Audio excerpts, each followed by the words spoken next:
We are talking all Ball State football tonight here on Cardinal Replay alongside Tony Sandlaven and Brian Beam.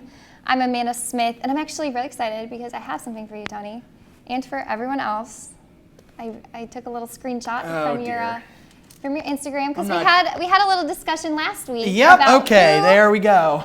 Who was the diva and how you didn't want to be out in the rain at the football game on Saturday. And it worked. See, I stayed up in the press box, and look how just fantastic I look right now. You got a like on that picture. I did. Maybe you'll How get about some that? More followers. I got 84. You should thank me. You know what? A shameless plug there. Tony the Tiger 131. Shoot me a follow. That's my Twitter as well.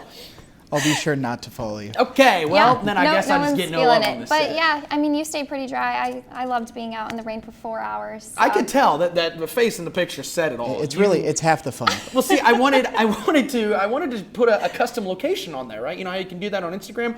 Because I was gonna put the custom location as she hates my guts. Didn't really work, so I just went. Oh, come on, you know that's not true. No. I mean, I was a little cold. You looked so happy in that picture to be with me, being drenched from the rain, and exactly. I was nice and dry. Well, you know what? The rain wasn't the only thing that was cold on Saturday. Ball State could not warm up and find a rhythm in the first quarter of the game. And that's going to give them a slow start. Central Michigan, they're going to score about 3 minutes into the game. Corey Williams steps back and finds Corey Rush right down the middle. They score there. They're going to score right after. They're up 10-0. But James Gilbert, he's going to bully his way down into the end zone. And Ball State's going to go up by 4 right at the end of the half. Now, Central Michigan, third quarter, they're already up 17-14, but they're going to increase their passing game. Williams right there with a 4-yarder to his receiver, and they're going to score the only touchdown of the quarter. And they're going to keep that lead for the rest of the game. They score right there. They're going to score on one more play. Final score 23-21. Now, Tony, I know your vision, it might have been a little blurry because you were up so high in that press box. Me and Brian down on the field. But what did you see? Well, I could actually see quite a bit in the press box. I definitely saw enough to know that Ball State struggled offensively, especially coming out of the second half. Let's see, 4 straight 3-and-outs to start the second half, and that was the entire quarter for Ball State offensively. So Ball State's defense was literally on the field the entire third quarter. So by the fourth, the team was just gassed and was giving up, long drives that allowed Central Michigan to really run out the clock. And also, things didn't seem to start out well for Ball State either. A 6-play, 75-yard drive for a touchdown was how Central Michigan started out the game. And sitting up in the press box, the overall feeling was, ooh, this is going to be ugly, especially when Ball State responded with 2 straight 3-and-outs. Ended up being a good game, but Ball State just couldn't pull enough together to pull out the win. Brian, you were down. I you was had a down better close view to the than field. Tony. I had a pretty good view. I saw in the first half, Ball State actually had a pretty good half. They had 220 total yards, 110 yards passing, 110 yards rushing, so it's pretty even. But when they came out in the second half, it just seemed like they came out flat. They only had 79 total yards in the second half, and it just kind of seemed like they lost their fire when they went to the locker room, and for whatever reason, who knows. But I think one thing that they need to do is keep that pride, have that sense of pride going out of the locker room. Mm-hmm. Now, what Ball State head coach Pete Lembo saw is what he considers to be improvement. Defensively, we've had our challenges this year, but I felt like those guys gave us a chance to win the game, particularly after a little bit of a slow start where Central went down and scored on their first 2 drives. We got several stops. We got a couple turnovers, and we held a pretty good offensive team, a pretty explosive offense to 23 points. The fumble in the second quarter really hurt us. You're in a tight game, a game that's relatively low scoring at that point, and you're struggling somewhat to move the football, and you get down there in the red zone, and you just got to come away with points. Obviously, you'd like to come away with touchdowns, but you certainly got to at least come away with a field goal down there. And now, in the past few press conferences, Pete Lembo, he said that fixing these problems, it starts with him, and then it trickles down to the other coaches, and then to the players. But we're more than halfway through the season, ranked 5th out of 6 teams in the MAC West.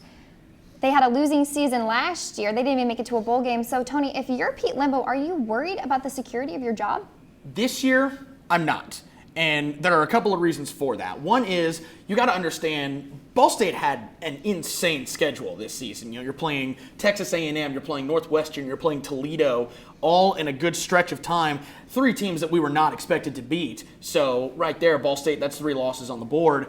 Conclude that with that can really hurt the confidence of a relatively young team, which leads to the next point. You just got a true freshman quarterback playing for your offense. That can really hinder you in the sense that Riley Neal's got a lot of growing to do. He's a very naturally gifted player, but he is young, he's inexperienced, and so this rough season is going to be hopefully what gets him to mature. So this season, especially considering he is just starting a new 5-year extension, I think Pete Lembo is going to be safe in regards to keeping his job. Now, this happens next year, though, might be a little bit of a different story. I completely agree with you, Tony. I think that it's a sign of a good leader to put the blame on yourself when the team is struggling a little more, and Pete Lembo is doing exactly that. He's being a good leader. He's taking responsibility for the team's actions. I do not think that his job is in jeopardy this season. I agree with you, and it's just kind of one of those things where you have to fight through the low points to get to the high points, and we have a young quarterback, Riley Neal. I mean, he was facing high school level defenses last year, and it just takes a while to develop and just mature mentally in that state. No matter how gifted he is physically, he's going to have to mature in that, and eventually he will become that leader that can lead the team. So I think they just need to fight through the low points. And Tony's Tony's trying to cut well, you off. you bring up a good point there too. It leads back to that schedule. You go from a quarterback that deals with high school defenses on a regular basis to playing against a Texas A&M SEC defense to playing against a Northwestern Big Ten defense, to playing against another top 20 ranked team in Toledo and their defense. There's a lot to consider here. Now, unfortunately for Ball State, the one loss that is really inexplicable this season is the Georgia State loss. That was a team that was not necessarily up to Ball State's level, considering most experts would say. Ball State was favored, I think, by 13 points in that game, and Ball State really inexplicably lost. The offense fell flat at home again. So there are a lot of critiques out there for Pete Lembo. A lot of people are saying, the play calling hasn't really been that great. And Riley Neal's numbers, especially this week against Central Michigan, only threw for 187 yards and a touchdown, now 25 of 40. Is that what you consider to be kind of like hurting them, trying to convert on third downs, converting in the red zone? Well, converting on third downs was a nightmare for Ball State. They were 2 of 12 against Central Michigan. And like I said, 4 straight 3-and-outs to open up the second half. And really, other than Kevon Maybon's kickoff return touchdown, Ball State scored no points, 0 offensive points in the second half. And a lot of people theorize that these close games where you just can't pull it off in the end, execute in the clutch moments like on third downs in the red zone, that can go back to coaching. And that's why a lot of people are going for, really critiquing Pete Lembo in this case. But you got to understand the circumstances. Young roster, young quarterback, needs some continuity to grow and mature, and that, I think, can be what will save Pete Lembo's job. Now, Riley Neal, he said converting on those plays, it really just comes down to finishing. I think just consistency, not riding out the highs and the lows, so it's not like, we had that big drive where we score before half, then coming out, going to the low, 3 or 4, 3-and-outs in a row. So, just riding out the highs and the lows and being consistent all week. And it really was kind of the key there, was not converting on those third downs. But the cool thing about this game, and this might even go back to some of the improvement that Pete Lembo was talking about for this team, was that they had a lot of guts, and it started even with the coaching. At the end of the second half, or at the end of the first half, rather, you've got 3 seconds left to play. You get an extra play because of a penalty, and Pete Lembo decided to go for the touchdown. It was that James Gilbert score that we saw. Very gutsy call, and everybody in the press box was thinking, wow, this... Up in the press box, eh? Yeah, up in the press box. There we are again. But everyone was thinking there, like, wow, I can't believe he's making this call, because Pete Lembo is traditionally kind of a conservative offensive mind, so for him to go for that touchdown, I think kind of set a spirit in this team that showed at the end of the fourth quarter with that insane interception by Cromartie that gave Ball State a chance to win it at the end, just couldn't pull it off on that 4th down play. Well, you said that Pete Lembo kind of lit a fire under the team by calling that play. I kind of feel like the team lit a fire under Pete Lembo. I was down close to the field, and I could see a few of the seniors after our first score. They went around and picked up all of the younger guys, got every single person on that team, and just gave them a big pep talk, got them pumped up, and you could see a fire in them that you haven't seen since they faced Northwestern early in the season. And I think that really carried through into that last play, and that's really the passion that pushed them through to be successful there. Yeah, this is a team that's got leaders, and one in particular would be Sean Wiggins. He, at the press conference at the end of the game, was very, very deep in thought, and you can tell that he deeply cares about the success of this football team, and he actually had a play where he could have made an interception.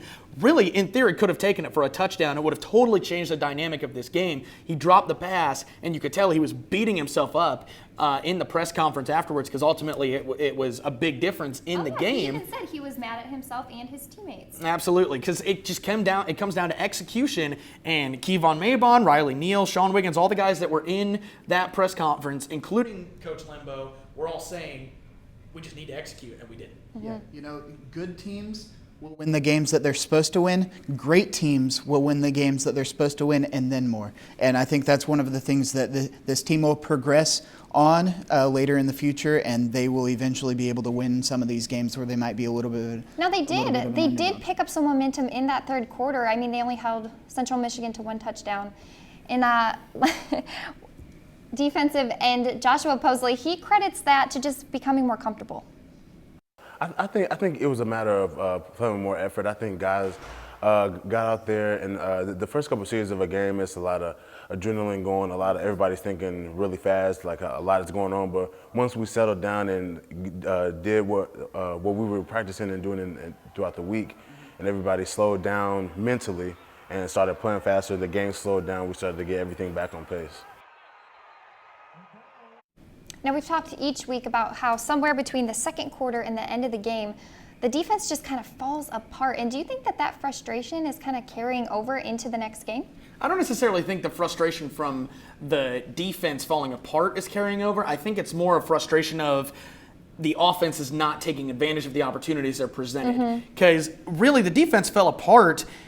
Now, I say fall apart. They only gave up 10 points in the second half, but you saw drives and big plays occur because really the defense was just gassed. And it comes down to they were on the field the entire third quarter and really most of the fourth as well, because after being able to hold Central Michigan to a field goal, Kevon Mabon, as big of a play as it was, returns the kickoff for a touchdown, which was great. It sparked a lot of momentum, but then suddenly you realize, geez, the defense has to go back out onto the field and try to stop them again. And ultimately, that was when they got that amazing interception by Cromartie, but that was a freak play, and Central Michigan was driving in that instance of the game. So I think more it's kind of a similar pattern that offensively the Cardinals aren't converting on third downs, aren't keeping drives alive, and it's just tiring out the defense. Yeah, I agree with Tony. I think that the defense played well this week. The offenses played well other weeks, but they just need to kind of put it together.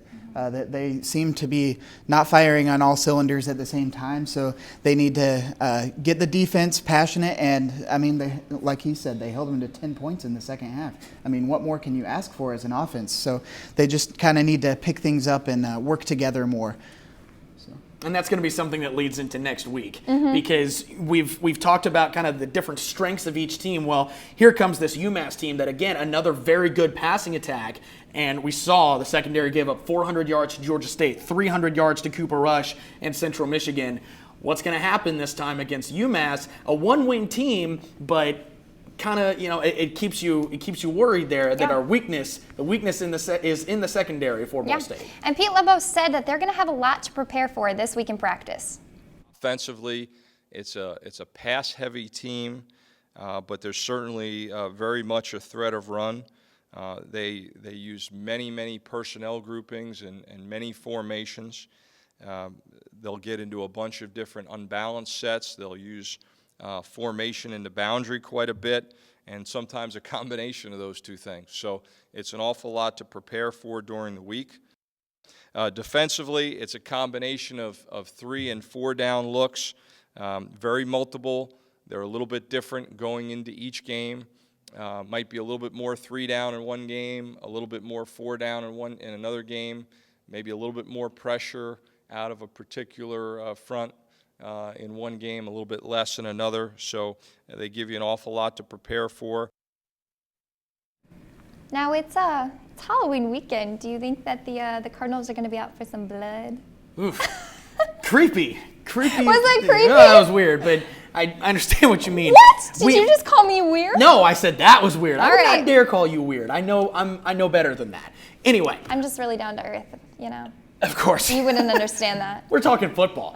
I think coming into this game, Ball State's got a lot of things to work on, but UMass presents an opportunity. They really only have one receiver that Ball State has to pay attention to and not really much of a running game to be worried about. Now, that being said, Georgia State's passing offense wasn't anything that any expert will be concerned about, and their quarterback threw for 400 yards. So it's going to be interesting to see how Ball State is able to maintain a balance on defense. It seems like one area will hold firm throughout the game. In this sense, it was the rush defense that really held Central Michigan in check, but then the secondary gave up over 300 yards. So can this defense find a balance against UMass? That, I think, will be the key to any success for Ball State this week. Yeah, I think they need to not play to their competition. I think that was the issue with Georgia State. They were just kind of not taking them seriously, not taking them as a threat. They need to play to their full potential and really just strive to play to that full potential. You mentioned Tajay Sharp. He's their number one receiver.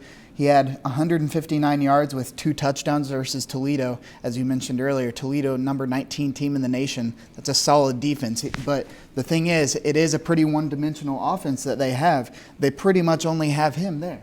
So, well, and also you look at those highlights, and you mentioned Toledo as well. Those highlights, you look at the score, that was against Bowling Green. They were really going toe-to-toe with Bowling Green in that game. Also nearly beat Toledo. So this team, yeah, they only have one win, but that record doesn't really tell the story about how good this team actually is. You know, Tony, you say that this is a football show.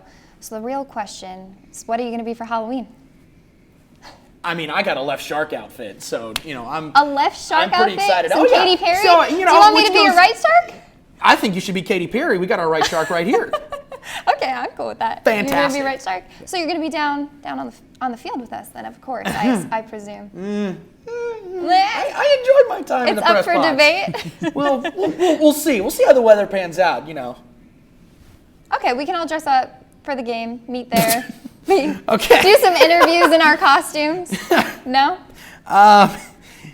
You're we'll leave it up for pausing. You're debate. not even answering me. Because it's one of those things. I mean, I don't know. Maybe it'd be fun. Okay, I think it'd be fun. I'm up for it. Okay, Yeah, I don't that's wanna do it. We will be at the football game in full costumes on Saturday. You heard it here first. That's all we have time for tonight. For Tony Sandlaben, Brian Beam, and everyone else who's involved, I'm Amanda Smith. We'll see you right here next week.